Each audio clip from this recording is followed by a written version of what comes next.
Hello, अस्सलाम वालेकुम। आवाज़ आ रही है सबको?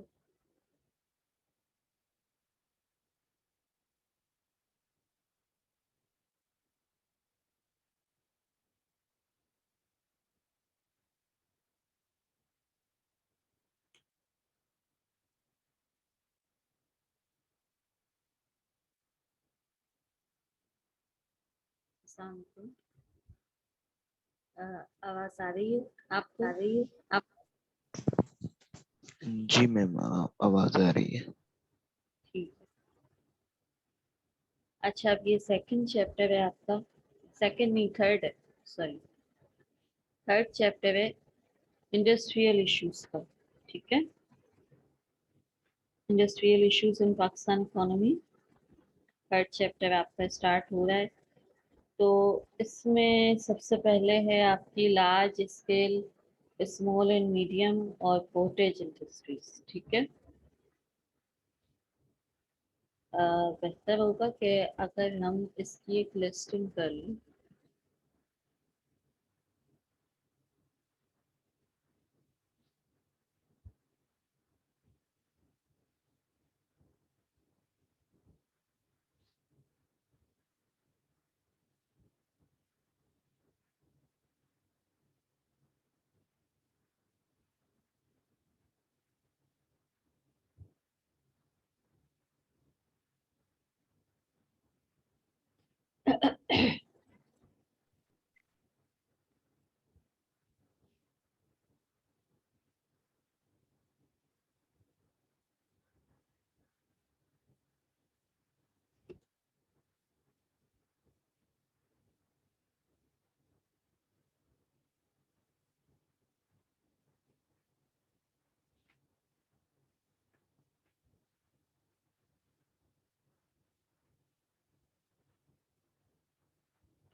ये आपका चैप्टर नंबर 3 है। ठीक है, इंडस्ट्रियल इश्यूज।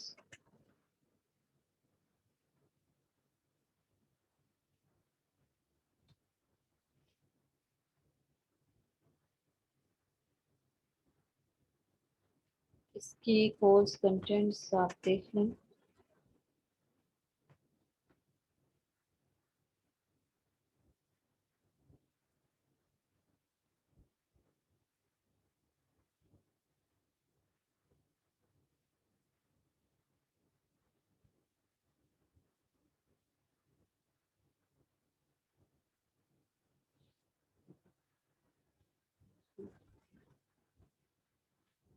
सबसे पहले तो लार्ज, उसके बाद एसएमई एंड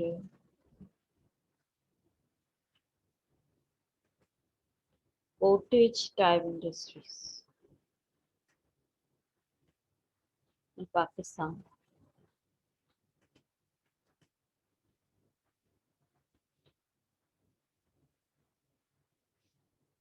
सेकंड आपके पास है इसमें पब्लिक, नहीं बल्कि इंपोर्ट एक्सपोर्ट। हाँ, import substitution and export industry. अच्छा मैम, मैं आपसे एक बात पूछ लूँ। ये लास्ट चैप्टर जो था, चैप्टर नंबर 2, उसमें हमने एग्रीकल्चर, एग्रीकल्चर का हेलो। चैप्टर। जी मैम, तो उसमें हमने वाटर वाला पढ़ा और वीट वाला पढ़ा, उसके अलावा तो हमने कुछ और नहीं पढ़ा। क्या पढ़ा उसमें हमने? वाटर वाला था और वीट वाला था बस। आपकी आवाज क्लियर नहीं आ रही है। एग्रीकल्चर तो काफी लंबा हमने पढ़ा था। वाटर वाला पढ़ा था उसमें, और वीट वाला पढ़ा था। इसके अलावा और कुछ देखो, था मैं या बता सिर्फ रही यही हूँ दो आपको। टॉपिक? एग्रीकल्चर की 2 हफ्ते तक क्लासेस हुई थी। ठीक है। वीक 3 जो था उसमें आपको सिर्फ फूड सिक्योरिटी पर आया था। याद है आपको कुछ जो थर्ड वीक जी था मैम, फूड सिक्योरिटी याद है। उसने फूड सिक्योरिटी कराया था। फूड सिक्योरिटी को जिस फाइल से आपको समझाया था वो भी आपको पूरी सेंड कर दी थी, जी ठीक मैम। है। उसके बाद आपको नॉन फार्म एम्प्लॉयमेंट अपॉर्चुनिटीज बताया था, फॉरेस्ट एंड वाटर मैनेजमेंट की स्लाइड्स थी, और price support policy yes ma'am. थी। ये चार टॉपिक तो ये हो गए, forest water management, price support policy, non farm employment opportunities. ये तकरीबन हो गए चार टॉपिक आपके, चार टॉपिक आपको पढ़ाए थे। अब उसके बाद दो टॉपिक रहते हैं, वो हम इंशाल्लाह मिड टर्म से पहले कवर कर लेंगे। इसी चैप्टर में दो टॉपिक्स अभी रहते हैं, एक प्रोडक्टिविटी ऑफ लैंड ओके का मैम। है, एक agricultural inputs and there impact on cost of production का है। ये दो टॉपिक रहते थे जो हम इंशाल्लाह कवर कर लेंगे। तो चार टॉपिक तो आपको कवर करवा लिए थे।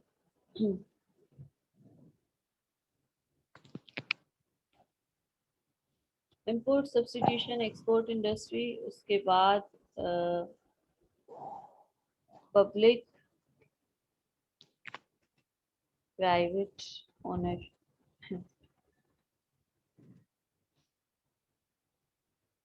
Partnership, public private partnership. अच्छा, जिन डॉक्यूमेंट से हम पढ़ते हैं, जो लिटरेचर हम यहाँ पे पढ़ते हैं, जो हम स्टडी कर रहे होते हैं, तो आप उस पर फोकस कीजिएगा, ठीक है। क्योंकि एग्रीकल्चर में भी आपको जो जो लिटरेचर दिया था आपको उसी में से तैयारी करनी है, ठीक है। उससे रिलेटेड क्वेश्चंस आएंगे पेपर में, तो उस पर आपको फोकस करना है, ठीक है। अब देखें, सबसे पहले इसमें लार्ज स्केल मैन्युफैक्चरिंग है कि पाकिस्तान में जो है वो कौन से सेक्टर हैं जो लार्ज स्केल इंडस्ट्रीज में आते हैं। फर्स्ट ऑफ ऑल तो इंडस्ट्री होती क्या है, किसको कहते हैं इंडस्ट्री, आपको कोई आइडिया है? बताइए, किसको कहा जाता है इंडस्ट्री? जहाँ पर मैन्युफैक्चरिंग हो और प्रोडक्शन हो वही से इंडस्ट्री कहते हैं। मैन्युफैक्चरिंग तो होती है, इंडस्ट्री की डेफिनेशन क्या है, किसको कहा जाता है industry? What is industry? Group of companies. Group of firms, yes. इतनी सारी फर्म्स जब मिलके काम करें तो वो एक इंडस्ट्री बन जाती है, ठीक है। जैसे फिल्म्स की जितनी भी फर्म्स हैं, जितनी भी कंपनीज हैं, वो फिल्म की इंडस्ट्री कहलाएगी। इसी तरह पेट्रोलियम की जितनी भी फर्म्स हैं, जितनी भी सनतें हैं, वो पेट्रोलियम की जितनी भी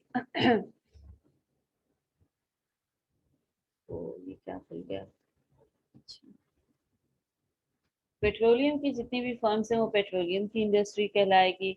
इसी तरीके से मेडिसिन की जो फर्म्स हैं वो मेडिसिन की इंडस्ट्री कहलाएगी। यानी कि फर्म्स की का जो ग्रुप है, बंडल ऑफ फर्म्स को कहा जाता है इंडस्ट्री, ठीक है। Industry meaning bundle of firms, बहुत सारी फर्म्स मिलके एक इंडस्ट्री बनती है, ठीक है। अब देखें, इसमें year on year sectoral performance के बारे में बताया हुआ है, ईयर वाइज।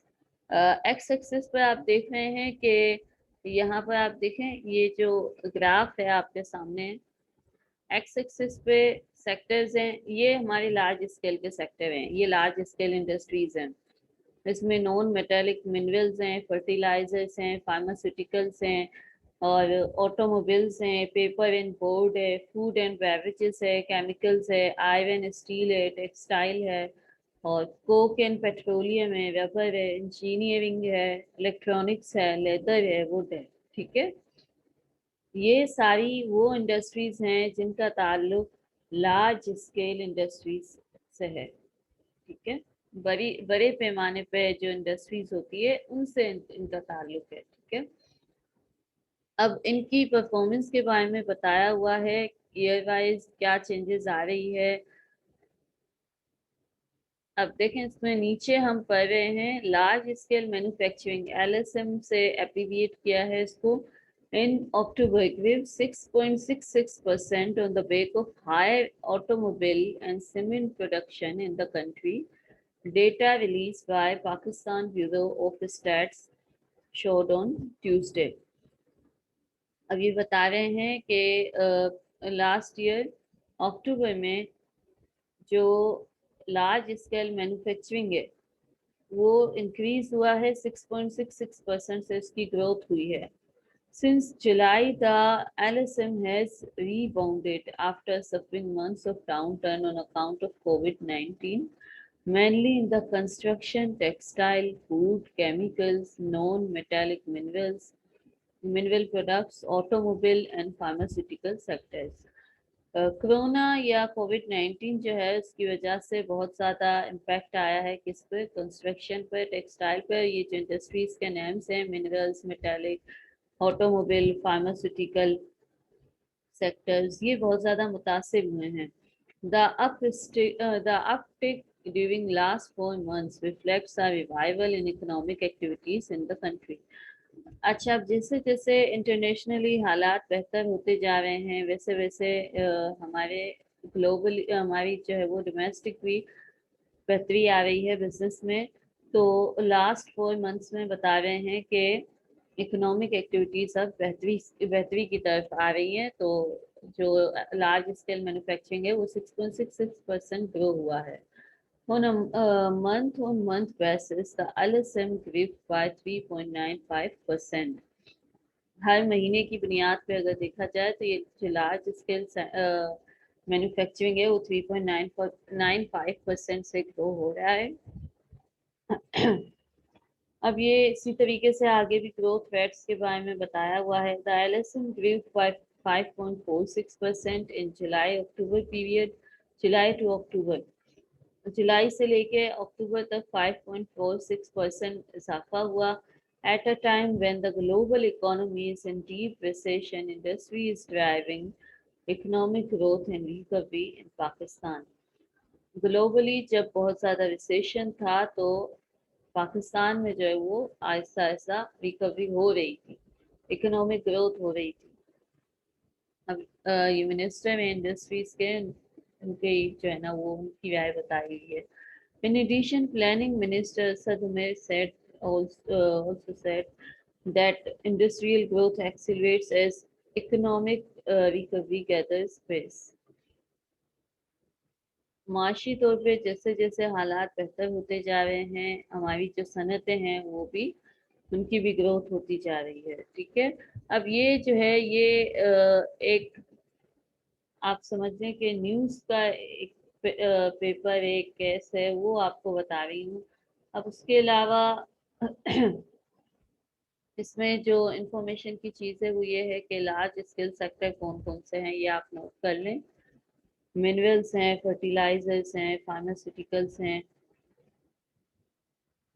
इसका ग्रोथ रेट है वो आप देख लें कि ग्रोथ रेट 6.66% है लास्ट ईयर जो ग्रो हुआ है LSM सेक्टर. उसके बाद क्या बता रहे हैं देखें. Sector-wise production of 11 items under the oil companies advisory committee dipped by 1.67% year-on-year during October. Sector wise बता रहे हैं कि ऑयल कंपनीज जो है वो 1.67% ग्रो हुई है. The 36 items under the Ministry of Industries and Production rose by 8.87%, while 65 reported by the Provincial Bureau of Statistics grew 3.43%. अब ये सारी परसेंटेजेस हैं कि 36 आइटम्स जो है वो 8.87% ग्रू हुआ है, हुई है उनकी प्रोडक्शन. 36 आइटम्स ऐसे हैं जो मिनिस्ट्री ऑफ इंडस्ट्रीज और प्रोडक्शन में हैं वो 8.87% से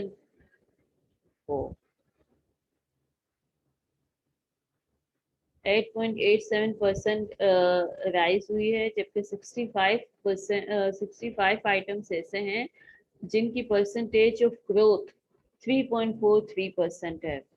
The LSM represents nearly 80% of the country's total manufacturing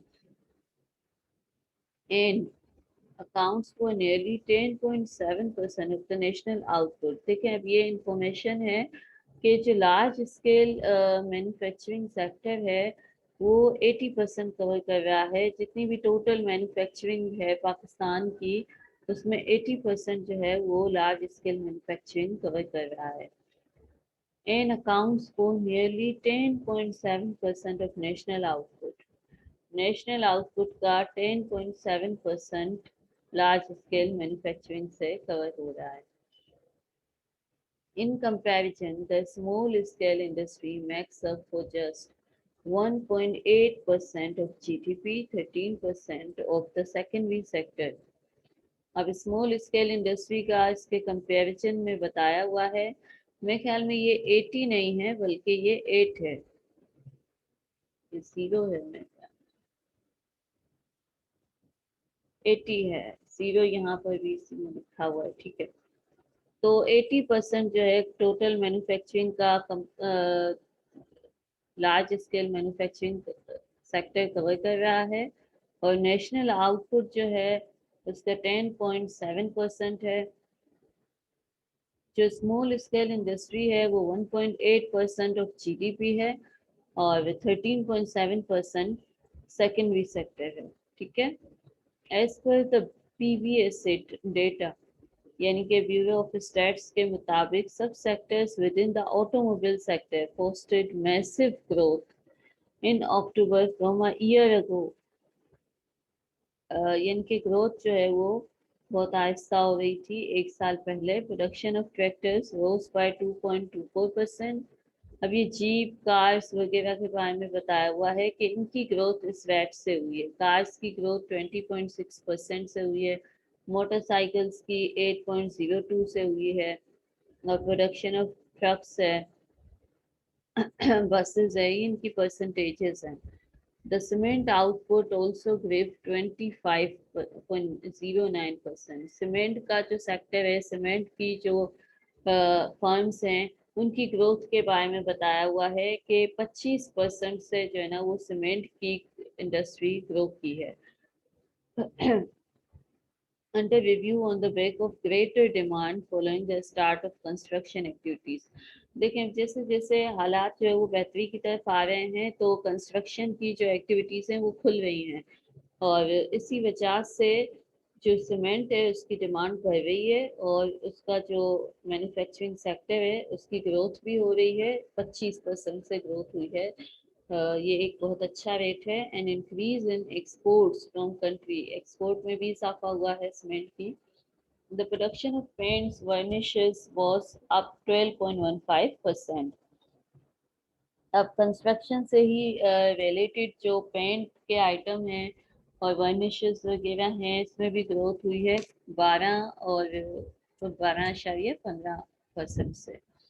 on the other hand cigarettes, अब सिगरेट्स वगैरह के बारे में बताया हुआ है। Cigarettes production dipped by 6.04% on year in October. अब ये हमें बताया हुआ है सिगरेट के बारे में कि सिगरेट में क्या चेंज आया है, 6.04% का चेंज आया है। इन फार्मास्यूटिकल, फार्मास्यूटिकल यानी कि जो मेडिसिन और ड्रग्स का जो सेक्टर है उसके बारे में बताया हुआ है कि फार्मास्यूटिकल सेक्टर में जो आउटपुट ऑफ सिरप है यानी कि मेडिसिन की जो आउटपुट है उसमें इंक्रीज आया है 27% से, रोज bye 27.36%।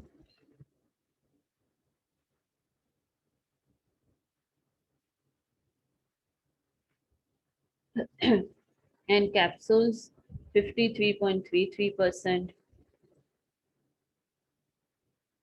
The output of ointments dipped 24.27% and tablets 9.83% respectively। जबकि जो ऑइंटमेंट हैं, जो टैबलेट्स हैं उसमें कमी आ गई है, ठीक है। अब जहाँ जहाँ पे इस आर्टिकल में, ये आर्टिकल भी आपको मैं सेंड कर लूँगी आपके सीआर को। अब ये जो ऑइंटमेंट हैं, ये टैबलेट्स हैं, ये सब फार्मास्यूटिकल सेक्टर की प्रोडक्शन है। अब ऑइंटमेंट और टैबलेट्स की प्रोडक्शन में कमी आई है, डिप लिखा हुआ है, तो जहां जहां पर डिप लिखा हुआ हो उसका मतलब है कि कमी आ रही है। ऊपर भी देखें, सिगरेट्स में भी डिप लिखा हुआ है तो उसमें 6.04% से कमी आई है। उससे पहले भी ट्रक्स में डिप लिखा हुआ है, तो इसमें जहां जहां पे डिप लिखा हुआ है इसका मतलब है कि प्रोडक्शन में कमी आ रही है, और जहाँ पे रोज लिखा हुआ है तो मतलब कि इजाफा हो रहा है प्रोडक्शन में। ठीक है, द डेटा फॉर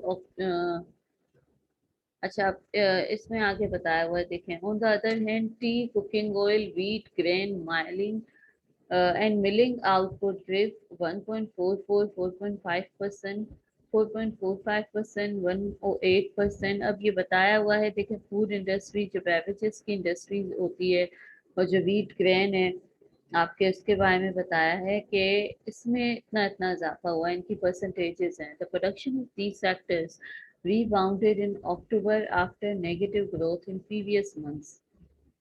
पिछले महीनों में जो है वो नेगेटिव ग्रोथ हो रही थी। नेगेटिव ग्रोथ का मतलब है कि कमी आ रही थी, लेकिन अब जो है वो उसमें इजाफा हो रहा है, ग्रोथ हो रही है। The production of vegetable ghee is down.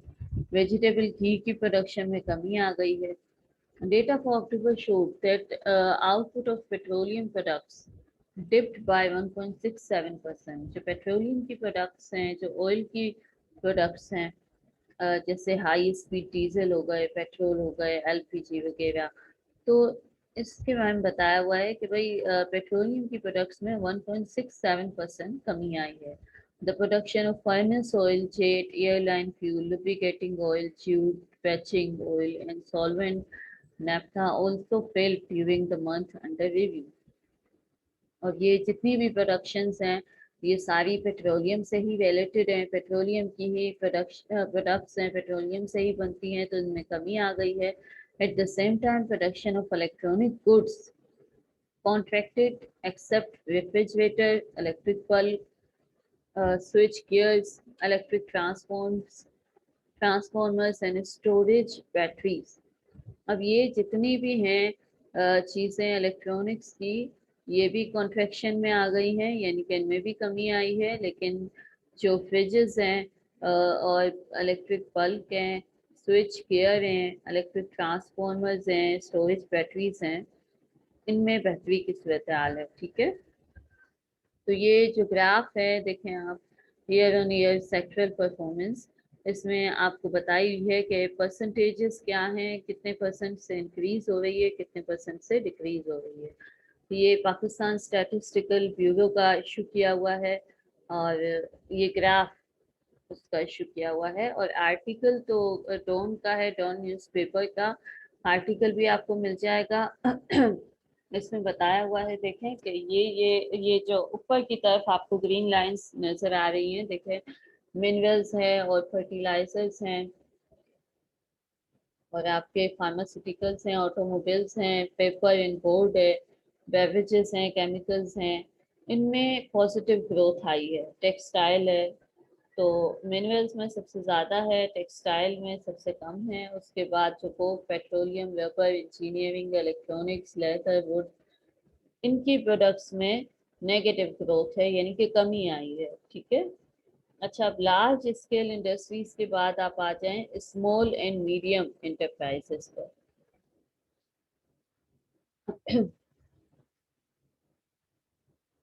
Small and medium enterprises पर आप आ जाएं। Small medium enterprises large scale के बाद इनका नंबर आता है, तो देखते हैं क्या है इसमें।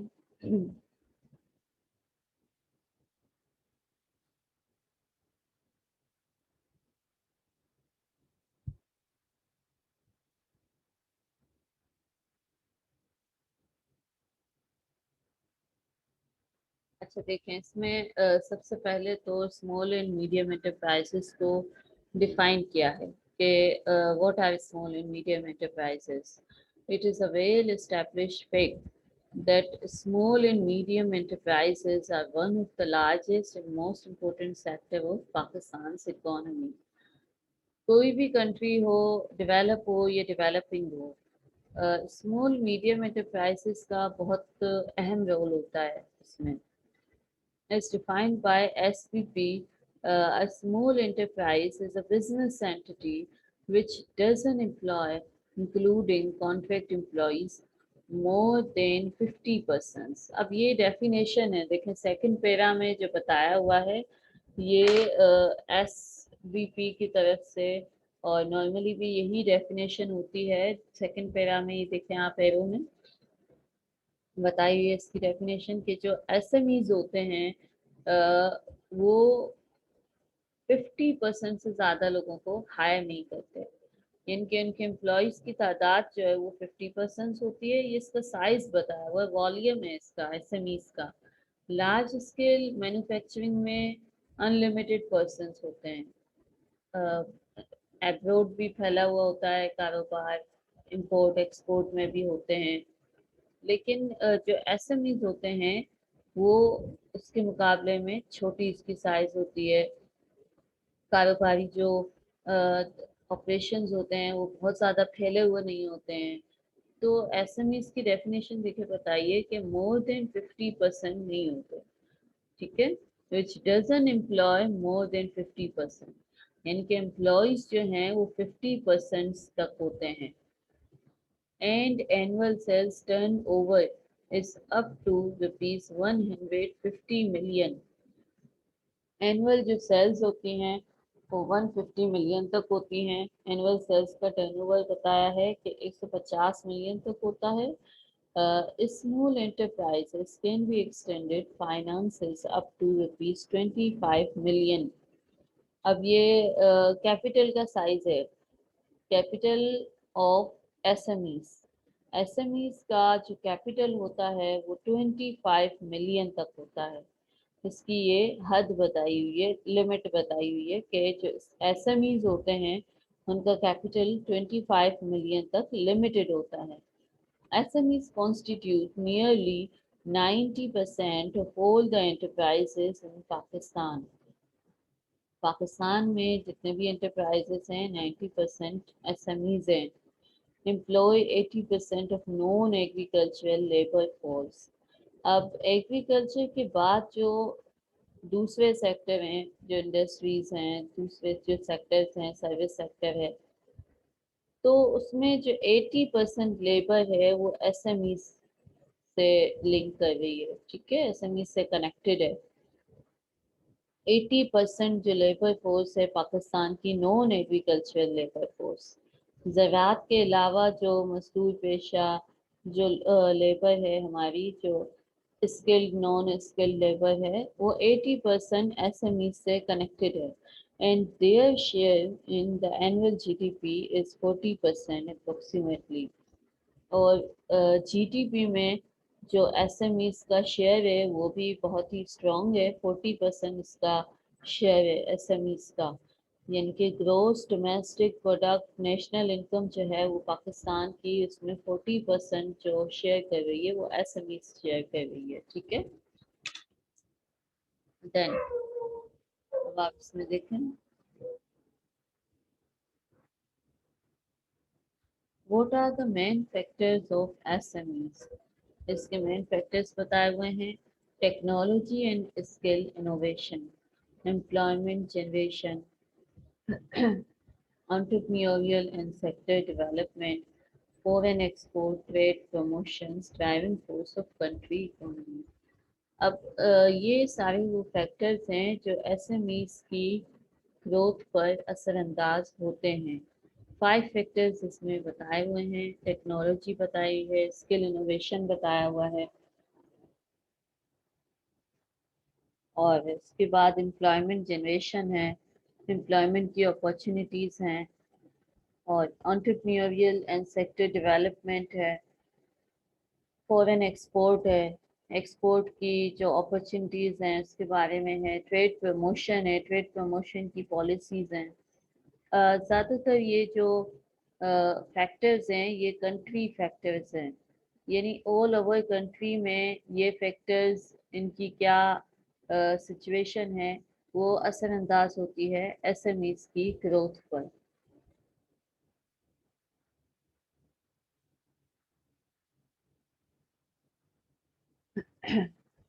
अब देखें SMEs इन पाकिस्तान इन नंबर्स में बताया हुआ है और परसेंटेजेस में भी है। अब ये जो डेटा है ये करंट डेटा नहीं है, ये डेटा आपका करंट आपको मिलेगा पाकिस्तान स्टैटिस्टिकल ब्यूरो से। वैसे ये जो स्लाइड्स हैं ये आपके आपकी गवर्नमेंट का ही इदारा है, देखें आप उसकी है, ठीक है, federation of Pakistan chambers of commerce and industry के। तो डेटा पुराना हो सकता है लेकिन रिलायबल है, ठीक है। अब इसमें कुछ चेंजेस तो आ ही गई होगी, ज़्यादा पुराना नहीं है, ये 2 years अगो है। तो इसमें आप देखें manufacturing and processing, total services, construction, community, social, personal services, trade, restaurants, mining, electricity, gas, water, transport, financing, business services, primary agricultural और फॉरेस्ट्री, हंटिंग, फिशिंग। तो ये सारे जो है ना वो एसएमई के सेक्टर्स हैं। अब उसमें कुछ माइक्रो में है, कुछ एसएमईज में है। अब जो माइक्रो हैं वो एसएमईज से भी नीचे लेवल पे हैं, ठीक है। माइक्रो यानी कि कॉटेज इंडस्ट्री टाइप है वो, और एसएमईज लार्ज के बाद जिनका नंबर आता है 50%, जिसमें 50 नंबर ऑफ एम्प्लॉयज हों, 25 उसमें जो है ना वो आपके 25 मिलियन आपका कैपिटल हो और 150 आपका सेल्स का टर्नओवर हो, तो वो एसएमईज में आते हैं, ठीक है। और माइक्रो कॉटेज लेवल के होते हैं। तो एसएमईज और माइक्रो इन दोनों की तादाद बताई हुई है और फिर इन दोनों की परसेंटेजेस भी बताई हुई है पाकिस्तान में according to the sector. Agriculture का भी सेक्टर आ गया है उसमें, फॉरेस्ट्री, हंटिंग और फिशिंग वगैरह ये सारे सेक्टर आ गए हैं।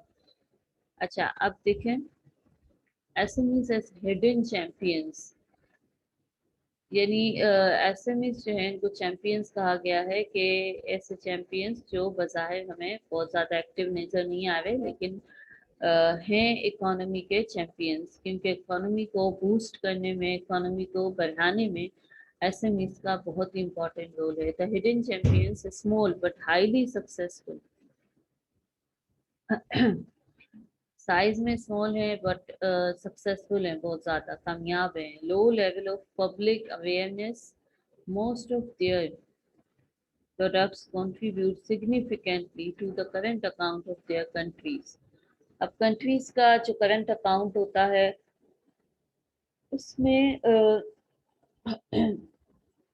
इनका एक बहुत बड़ा रोल होता है।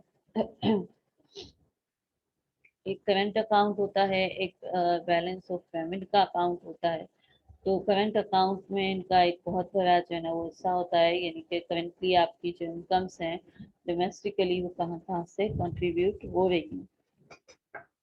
The champions were investors avoid to invest in those enterprises.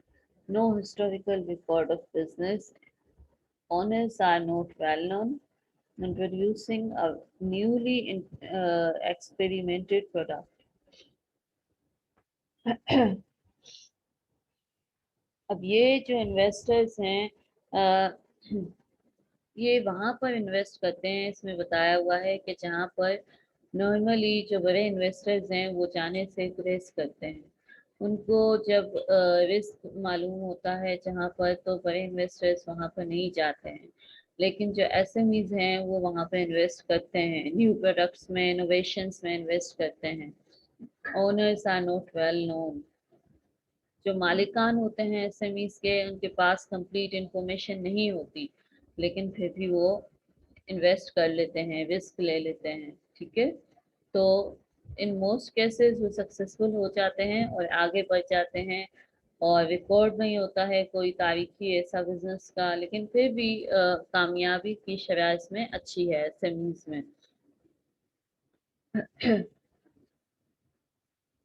Success stories in different markets. अब देखें इसमें ग्लोबली बताया हुआ है कि एसएमईज का क्या ट्रेंड है। Junk phones bye Microsoft and other knowledge based products, in information technology, chemicals and medicines etc. अब ये माइक्रोसॉफ्ट जो कंपनी है उसका बताया हुआ है कि जंग बॉन्ड्स उसकी इन्वेंशन है। ग्रामीण बैंक इन बांग्लादेश और direct financing to SMEs in western India.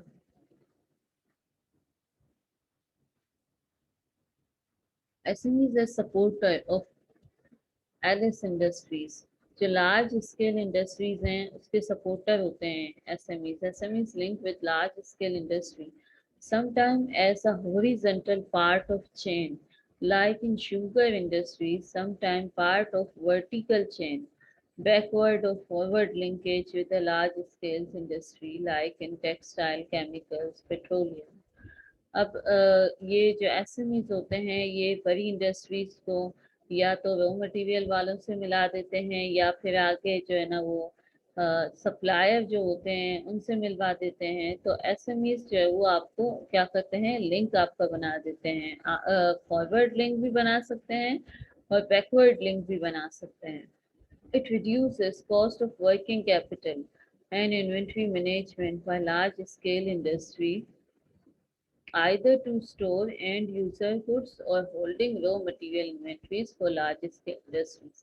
अब देखें एक इसकी एग्जांपल बताई हुई है कि किस तरह से कॉस्ट कम होती है लार्ज स्केल इंडस्ट्रीज की जब वो वेयर हाउसेस की सहूलियात फ्राहम करते हैं एसएमईज, तो उससे कॉस्ट कम हो जाती है। रॉ मटेरियल की जो कॉस्ट है वो उसको कैरी करने की कॉस्ट कम हो जाती है या फिर जो एंड गुड्स हैं उनको कैरी करने की कॉस्ट कम हो जाती है।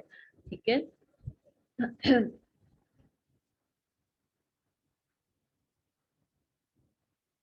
Pakistan SMEs doesn't get proper support from government departments. अब ये बताया हुआ है कि जो एसएमईज हैं पाकिस्तान की उनको प्रॉपर तरीके से सपोर्ट नहीं किया जाता है गवर्नमेंट की तरफ से, बैंकिंग सेक्टर की तरफ से और कॉरपोरेट सेक्टर की तरफ से। कॉरपोरेट यानी कि जो कंपनीज जो लार्ज स्केल सेक्टर है उनकी तरफ से, और फाइनेंशियल जो इंस्टीट्यूशंस होते हैं इंश्योरेंस वगैरह के, लीजिंग के और लेंडिंग के जो इंस्टीट्यूट्स होते हैं उनकी तरफ से अच्छी तरीके से इनको सपोर्ट हासिल नहीं है। अब ये जो करंट सिचुएशन है उसके बारे में बताया हुआ है। Most SMEs do not utilize banks, self financing of new ventures, retained earnings used to fund growth. Larger funds rely much more on banks' use of informal credit markets. ये current situation है SMEs की कि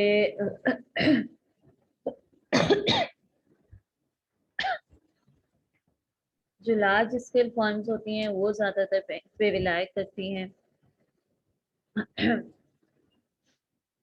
credit markets जो है वो उनमें कोई regulation नहीं है और सेल्फ फाइनेंसिंग यानी कि खुद से फाइनेंस करते हैं। जितने भी प्रोडक्ट्स होते हैं जितने भी न्यू वेंचर्स आते हैं, जितनी भी न्यू प्रोडक्ट्स आती हैं मार्केट में, अगर एसएमईज उनको ले आना चाहते हैं तो उनको खुद से फाइनेंस करना पड़ता है।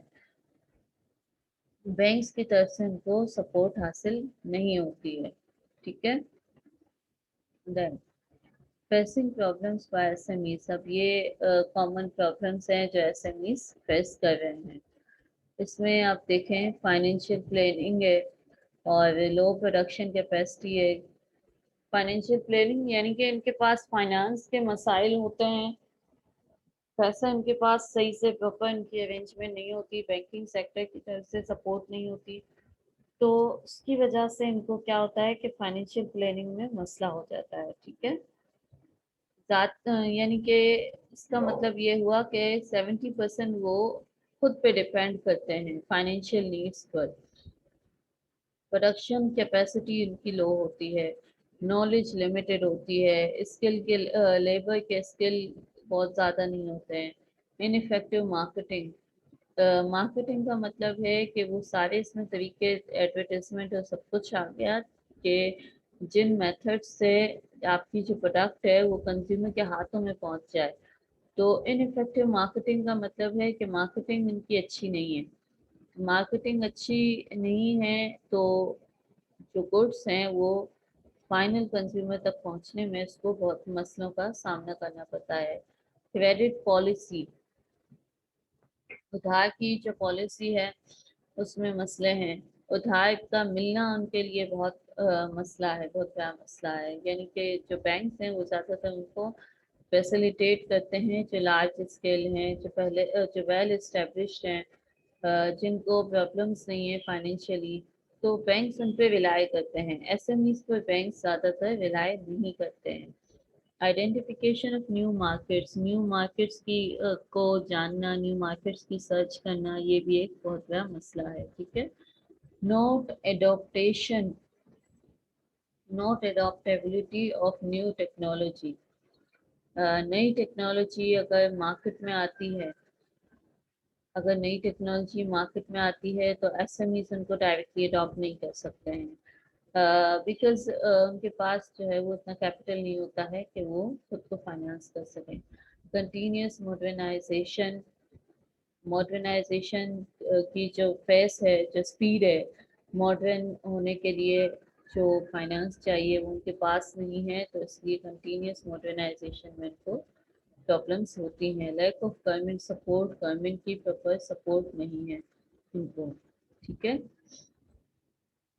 अब ये एक्सेस टू फाइनेंस में इनको मसाइल हैं, सबसे ज़्यादा जो मसले हैं वो फाइनेंस के ही मसले हैं। ठीक है।